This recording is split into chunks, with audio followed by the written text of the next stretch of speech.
বন্ধুরা আজকে কথা বলবো কেকেআরের ক্যাপ্টেন্সিকে নিয়ে। হ্যাঁ বন্ধুরা, আপনারা শুনেছেন যে কেকেআরে হয়তো কেএল রাহুল আসতে চলেছে, আর কেকেআরে এখন কারেন্ট ক্যাপ্টেন রয়েছে আজিঙ্কিয়া রাহানে।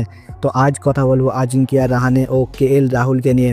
এই দুই প্লেয়ারের মধ্যে কোন প্লেয়ারকে কেকেআর অধিনায়কের দায়িত্ব দেবে এবং এই দুই প্লেয়ারের মধ্যে কোন প্লেয়ার কেকেআরের হয়ে ক্যাপ্টেন্সির অভিজ্ঞতা রাখে, সমস্ত কিছু নিয়ে আজ এই ভিডিওর মাধ্যমে আলোচনা করব। তো ভিডিওটি ইন্টারেস্টিং হতে চলেছে। যারা আমার চ্যানেলে প্রথমবার এসেছেন চ্যানেলটিকে সাবস্ক্রাইব করবেন, আর যারা কেকেআরের ফ্যান তারা কিন্তু অবশ্যই ভিডিওটিকে দেখে যাবেন। তো চলুন ভিডিওটি শুরু করা যাক।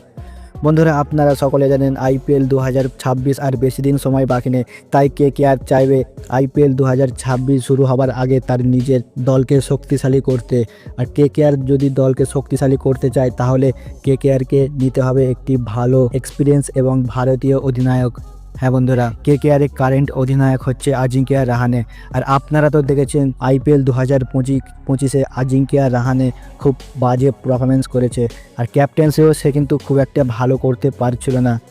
তাই কেকেআরকে অনেকগুলো ম্যাচ হারতে হচ্ছে এবং আইপিএল 2025 কেকেআরের খারাপ সিজন গেছে।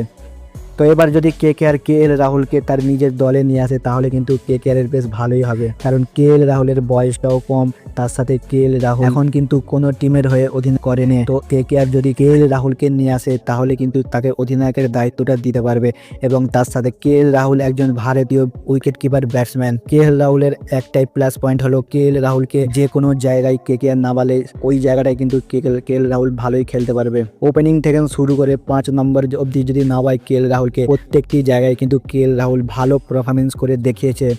আপনারা তো দেখেছেন ভারতের হয়ে কেএল রাহুলকে কোনো সময় ওপেনিং, কোনো সময় 1 নম্বর, 2 নম্বর, 3 নম্বর, 4 নম্বর, 5 নম্বরে নামায়। কেএল রাহুলের জন্য কোনো নির্দিষ্ট জায়গা নেই যে ওই জায়গাতেই কেএল রাহুল খেলতে পারে।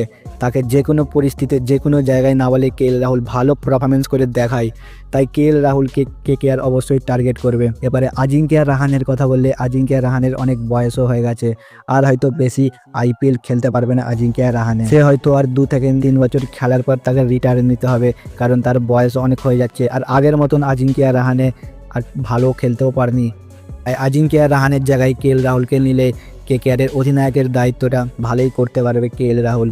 কেএল রাহুল ব্যাটিংয়ের সাথে সাথে একজন উইকেট কিপারও পেয়ে যাবে কেকেআর। সব থেকে বড় কথা হচ্ছে কেএল রাহুল একজন ভারতীয় প্লেয়ার জন্য কেকেআরের সুবিধা অনেক বেড়ে যাবে, কারণ উইকেট কিপারের সমস্যার জন্য কেকেআর আইপিএল অকশন থেকে যে কোনো প্লেয়ার যা তা প্লেয়ারকে কিনে আনে, তারপর কেকেআরে খেলায়, তারপর কেকেআরকে ম্যাচ হারতে হয় শুধুমাত্র উইকেট কিপারের কারণে।